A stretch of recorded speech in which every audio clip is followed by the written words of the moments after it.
Que alegria, né? Mais uma vez podermos estar aqui, a nossa segunda semana do seminário. Semana passada também foi um tema maravilhoso, né? Ouvir falar do amor de Deus por cada um de nós. O amor de Deus por cada um de nós é infinito, né? Como a Rose falava semana passada, incondicional. Ele é o único que nos ama, né? E não nos decepciona nunca, né? Jamais. Porque os humanos, com certeza, né? Vão nos decepcionar em algum momento, né? Nós somos decepcionados e também decepcionamos alguém. Então, como o Gade disse, o meu nome é Diana, creio que aqui a maioria já me conhece. Eu sou casada com o João Mendes, que está aqui. Nós temos uma filha, 19 anos, participo deste grupo de oração há mais de 20 anos e sou lá da comunidade Nossa Senhora Aparecida. E hoje eu vim falar para vocês esse segundo tema do nosso seminário, que é o pecado. E semana passada, a pregação da Rose, nós pudemos ver, né, que ela falava sobre o amor de Deus. E ela falava que Deus nos ama apesar dos nossos pecados. Não foi isso que ela disse?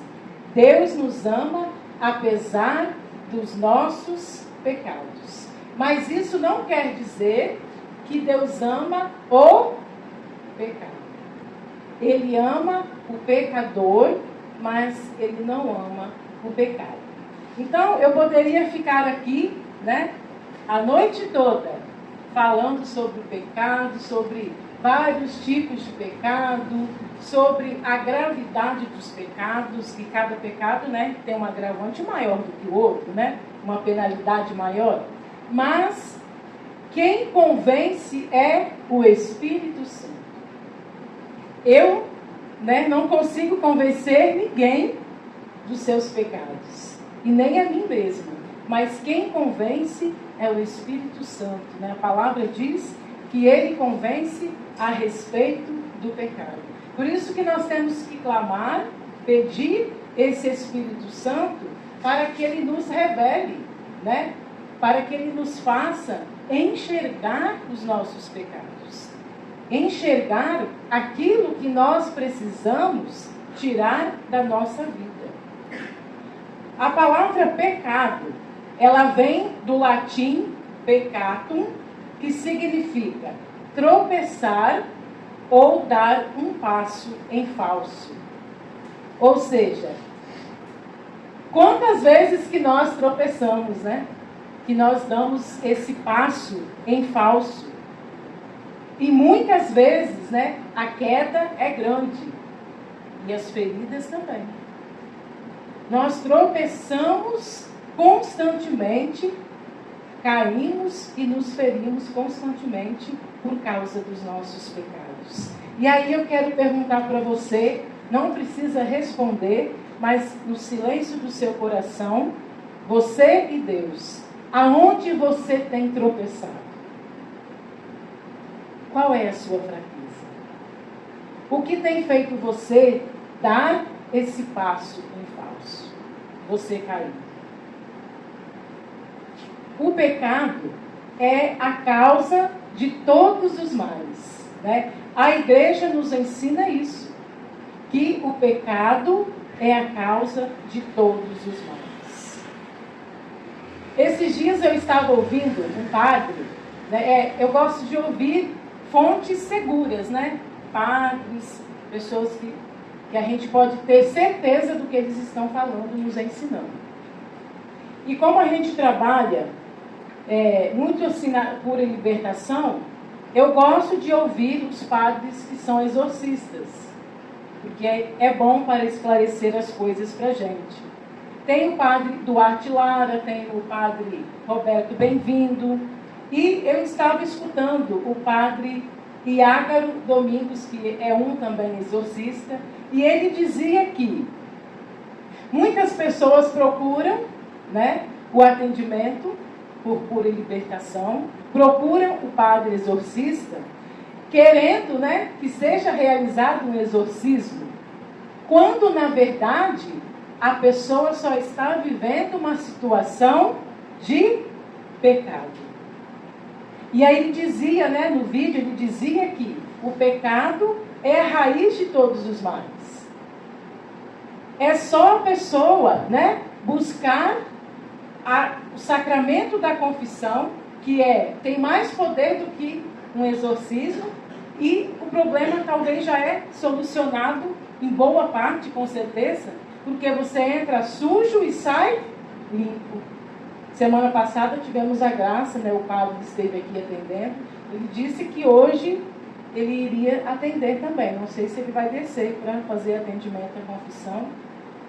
E até domingo na Santa Missa à noite, o padre Robson dizia isso, e eu gravei porque tem muito a ver com a pregação, né? Ele dizia assim: pecar é dispensar a graça de Deus. Eu não esqueci isso que ele falou. E realmente, né? Quando nós pecamos, nós dispensamos a graça de Deus. E aí esse padre exorcista, ele dizia que as doenças, as tragédias, né? As coisas ruins que acontecem no mundo, as guerras, né? Tudo consequência do pecado. Mas aí a pessoa fica perguntando assim: mas será que a minha enfermidade é porque eu sou uma pecadora? Não exatamente como punição, mas o pecado é a raiz de todos os males que entram no mundo. E o pecado entrou no mundo pela desobediência. Desobediência. Eu bato muito nessa tecla da obediência. Porque quando a pessoa ela é obediente, ela vai cair menos, ela vai errar menos, ela vai ter mais chance de acertar. Enquanto que o desobediente vai ter uma grande chance, né, de cair no erro, de pecar, né, por causa da desobediência, porque a desobediência abre esse leque para todos os outros pecados. Então nós podemos pegar Gênesis 3, de 1 a 8, que diz para nós o seguinte: todos encontraram? Gênesis 3, de 1 a 8. É fácil de achar esse, hein? Primeiro livro. Amém ou misericórdia? Amém. Gênesis 3, de 1 a 8. A serpente era o mais astuto de todos os animais do campo que o Senhor Deus tinha formado. Ela disse à mulher: é verdade que Deus vos proibiu de comer do fruto de toda árvore do jardim? A mulher respondeu-lhe: podemos comer do fruto das árvores do jardim, mas do fruto da árvore que está no meio do jardim, Deus disse: vós não comereis dele, nem o tocareis, para que não morrais. Oh não, tornou a serpente, vós não morrereis, mas Deus bem sabe que no dia em que dele comerdes, vossos olhos se abrirão e sereis como deuses, conhecedores do bem e do mal. A mulher, vendo que o fruto da árvore era bom para comer, de agradável aspecto e muito apropriado para abrir a inteligência, tomou dele, comeu, apresentou também ao seu marido, que comeu igualmente. Então os seus olhos abriram-se, e vendo que estavam nus, tomaram folhas de figueira, ligaram-nas e fizeram tangas para si. E eis que ouviram o barulho dos passos do Senhor Deus, que passeava no jardim, à hora da brisa da tarde. O homem e sua mulher esconderam-se da face do Senhor Deus no meio das árvores do jardim. Até aqui, nós podemos comprovar que foi pela desobediência que o pecado entrou, né, no mundo. Deus havia dado uma ordem, né, para eles não tocar no fruto, né? Proibido, não comer o fruto proibido. E a mulher deixou-se seduzir pela serpente, comeu do fruto, né? Ofereceu também ao seu marido, que comeu também. E o que acontece mais adiante aqui na leitura? Se nós continuarmos lendo, no 9 aí, ó. Mas o Senhor Deus chamou o homem e perguntou-lhe: onde estás? Ele respondeu: ouvi o barulho dos vossos passos no jardim, tive medo porque estou nu e ocultei-me. O Senhor Deus disse: quem te revelou que estavas nu? Terias tu porventura comido do fruto da árvore que eu te havia proibido de comer? O homem respondeu: a mulher que pusestes ao meu lado apresentou-me deste fruto e eu comi. O Senhor Deus disse à mulher: por que fizestes isso? A serpente enganou-me, respondeu ela, e eu comi. Palavra do Senhor. Então, do 9 até o 13 aqui, o que nós podemos comprovar? Quando nós pecamos, nós temos o costume de colocar a culpa no outro. Nós não assumimos o nosso erro. Foi isso que aconteceu aqui, né? Deus deu uma ordem, a mulher deixou-se enganar pela serpente, ela comeu e deu ao seu marido, que também comeu. E quando o Senhor foi questioná-los, ela disse que a serpente havia enganado. E o marido disse: a mulher que o Senhor puseste do meu lado, né, me ofereceu do fruto e eu comi. Ou seja, um colocou a culpa no outro. E nós também fazemos assim. Quantas vezes, né, que nós nos irritamos, nós agimos por impulso, nós gritamos, falamos alguma coisa e a gente diz: eu fiz isso porque você me levou a fazer isso. Mas não, nós fazemos porque nós queremos, porque nós somos pecadores, né? Bate no seu peito aí e diz: eu sou pecadora. Eu peco porque eu quero. Nós pecamos porque é da nossa própria vontade, é da nossa natureza de pecadores, da nossa raiz, né, que nós herdamos aqui dos nossos primeiros pais. E quando nós fazemos isso, né, nós ficamos colocando a culpa no outro, não assumindo o nosso erro, nós estamos, né, nos privando de nos reconhecermos como pecadores, porque nós devemos nos reconhecer como pecadores, para que nós possamos também, né, receber a graça e a misericórdia de Deus. E depois a gente estava falando que o pecado traz consequências. Então, se você pegar, né, depois do 9 até o 13, a continuidade aí, que foi que eles colocaram a culpa, né? E depois aqui, dos versículos em diante, do 14 até o 24, você vai ver as consequências que o pecado trouxe para eles, né? Que Deus expulsou eles do paraíso, e o homem teve que trabalhar para comer do seu próprio sustento, a mulher ia ter dores do parto. São as consequências do pecado. Então, a palavra de Deus, ela nos diz que toda ação de pecado, né, vai ter uma consequência. São as escolhas que nós fazemos. Nós podemos escolher pecar ou não pecar. Sair do pecado ou continuarmos no pecado. Porque o pecado, meus irmãos, lá no Catecismo da Igreja Católica, no parágrafo, vocês podem anotar, se alguém tiver o catecismo em casa, para vocês estar conferindo, diz que o pecado é um ato pessoal. Parágrafo 1868. Lá diz que o pecado é um ato pessoal mas que, se eu for conivente, se eu colaborar, se eu me omitir diante da verdade, se eu der um mau conselho para o irmão, eu estou sendo conivente com o pecado dele e tenho responsabilidade também no pecado do outro. Então eu tenho responsabilidade sobre o meu pecado e sobre o pecado do outro. O pecado, meus irmãos, ele nos priva da graça de Deus. E o que é a graça de Deus?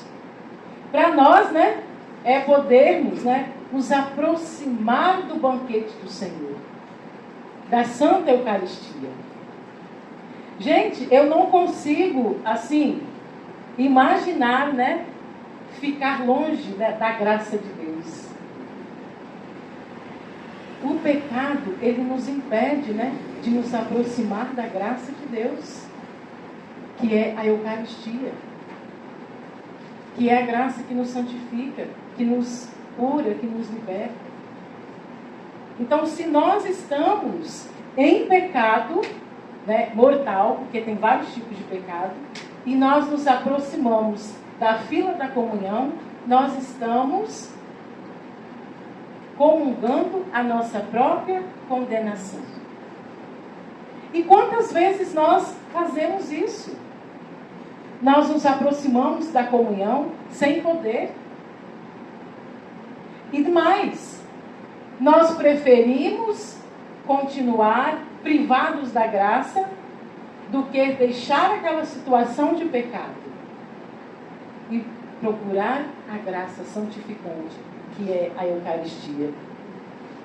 E o pecado, ele é tudo aquilo que nos afasta de Deus, nos impede de experimentarmos o amor de Deus. Então, muitas vezes nós nos achamos que Deus nos abandonou, Deus não me ama, Deus não está olhando por mim. Não, nós é que nos afastamos dele através. Não sei se vocês já repararam nisso. Muitas vezes, quando uma pessoa ela está assim muito afastada, da igreja, ela não comparece, ela está muito sumida, é porque muitas vezes está se escondendo do seu pecado. E o Senhor, ele quer que nós renunciemos à nossa vida de pecado. Pecados, pecadores nós sempre vamos ser. Mas nós temos que todos os dias lutarmos para que nós não caiamos nesse vício, de ficar acumulando os pecados. Esses pecadinhos que a gente vai acumulando, de grão em grão a galinha enche o pato, tem aquele ditado. Então, de pecadinho em pecadinho, nós vamos para o inferno, meus irmãos, O inferno existe. E nós devemos temer ir para o inferno e não perder a graça que também para nós é o céu que o Senhor tem para dar para cada um de nós. E em relação à confissão, se nós vamos procurar o sacramento da confissão sem arrependimento sincero, sem intenção de deixar aquela situação de pecado, não vá. Não vá. Porque a confissão só é válida se você se decidir hoje, eu não quero mais viver nessa situação de pecado. Hoje eu me decido por Cristo. Hoje eu me decido pela graça. Hoje eu me decido por poder entrar na fila da comunhão e receber o corpo e o sangue de Cristo. Hoje eu escolho ir para o céu. Por hoje eu não vou mais pecar. É uma decisão. Porque o pecado, meus irmãos, ele não é ruim.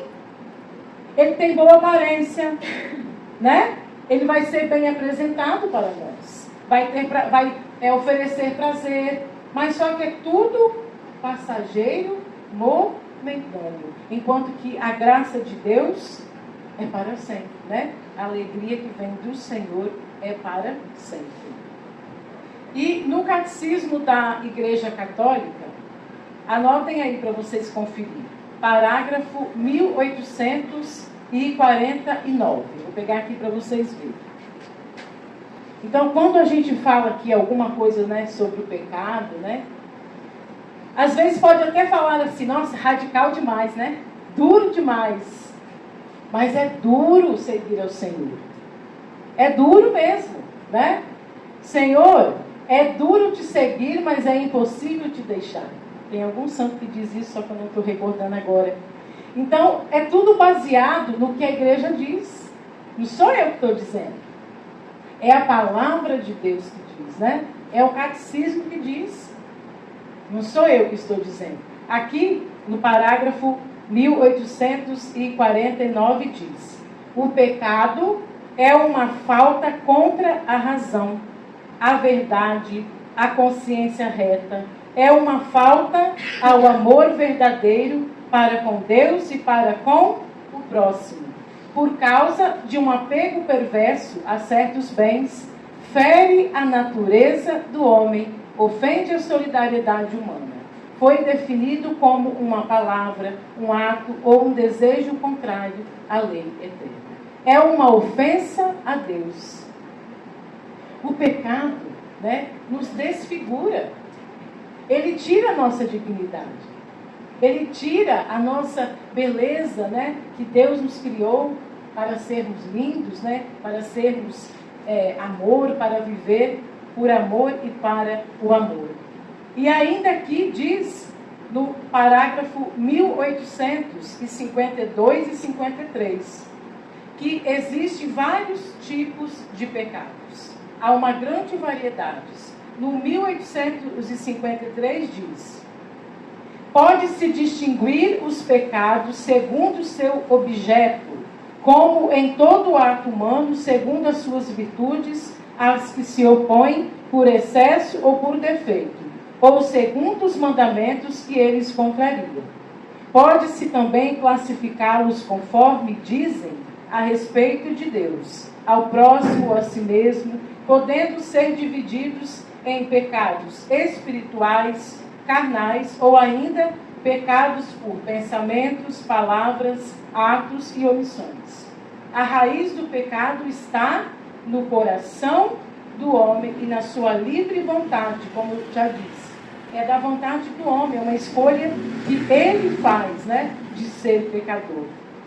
Segundo os ensinamentos do Senhor, com efeito, é do coração que procede as más inclinações, assassínios, adultérios, prostituições, roubos, falsos testemunhos, difamações. São estas coisas que tornam o homem impuro. Em Mateus 15, 19 a 20, pode conferir. No coração reside também a caridade, o princípio das obras boas e puras que o pecado fere. Ou seja, há diversidade, né, de pecados. E cada pecado tem uma agravante maior, uma penalidade maior, né?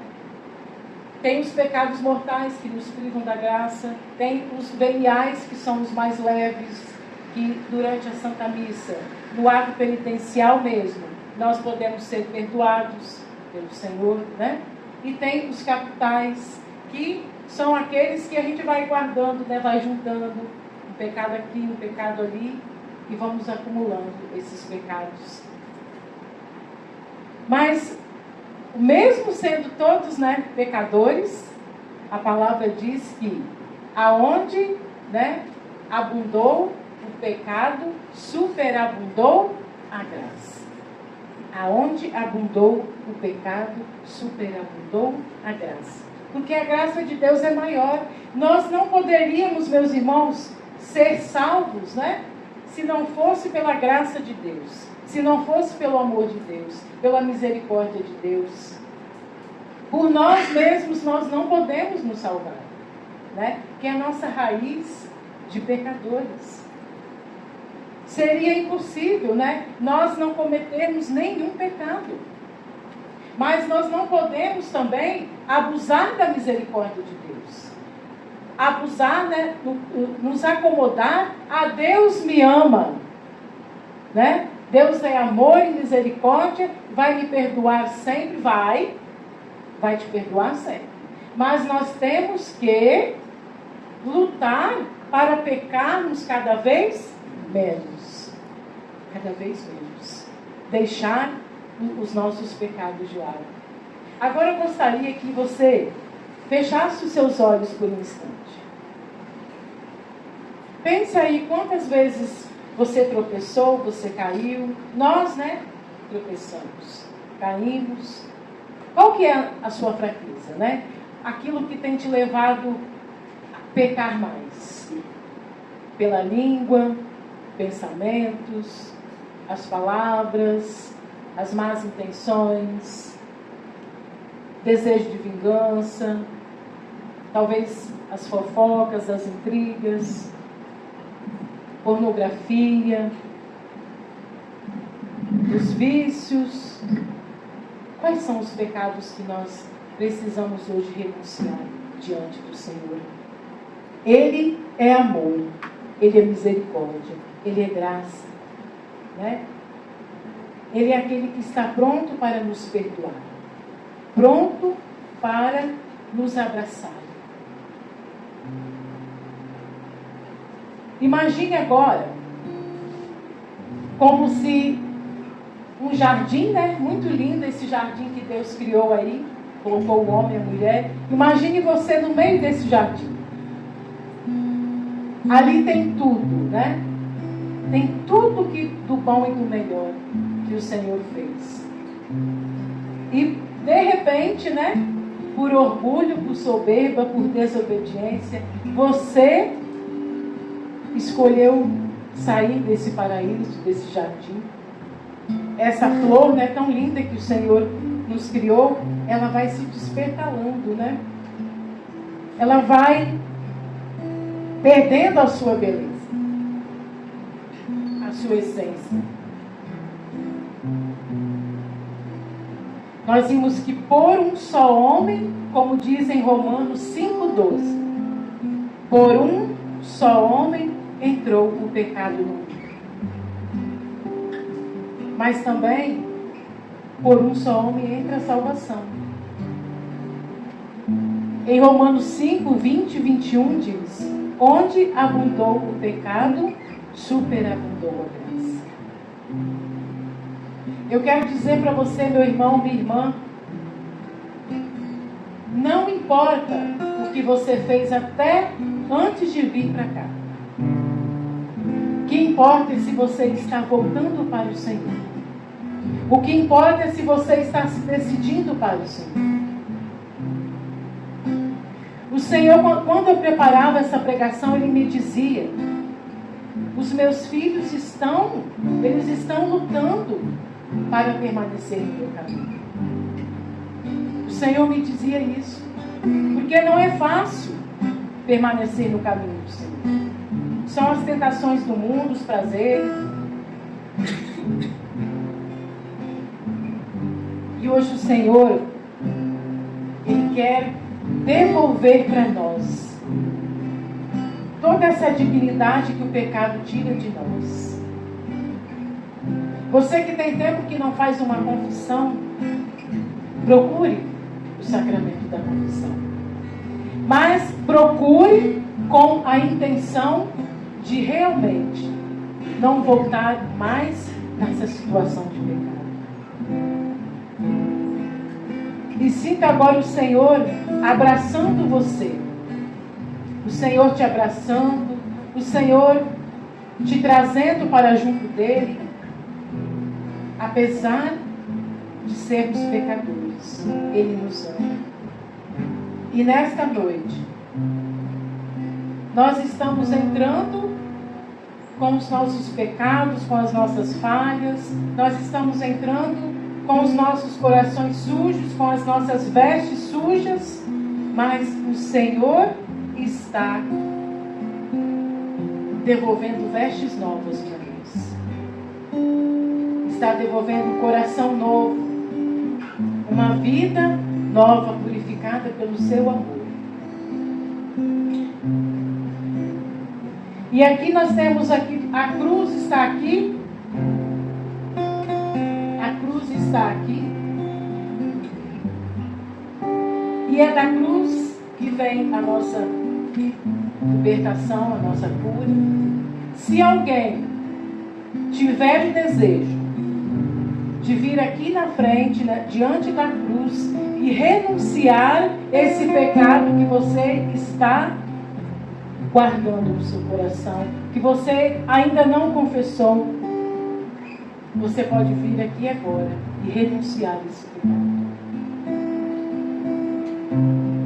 Enquanto o Gatti vai cantando uma música, rapidinho, se você quiser se colocar aqui, você faça isso. E nós te louvamos, Senhor, e te bendizemos pela graça, Senhor, derramada no nosso Deus, pelo amor que foi derramado, Senhor, nos corações, sobre cada um de nós. Obrigado, Senhor, porque o Senhor nos acolhe mesmo com os nossos pecados, Senhor. E hoje nós nos comprometemos diante desta cruz a não voltarmos mais, Senhor, com os nossos mesmos pecados. Muito obrigado, Senhor, por tudo que o Senhor fez aqui hoje e que vai continuar fazendo no decorrer desses dias, dessa semana. O Senhor com certeza vai incomodar muitas pessoas. Não sou eu que vou incomodar. As minhas palavras não incomodam. Quem incomoda é o Espírito Santo de Deus. Ele vai tocar os corações. E muitas graças vão ser derramadas. Amém? Deus seja louvado.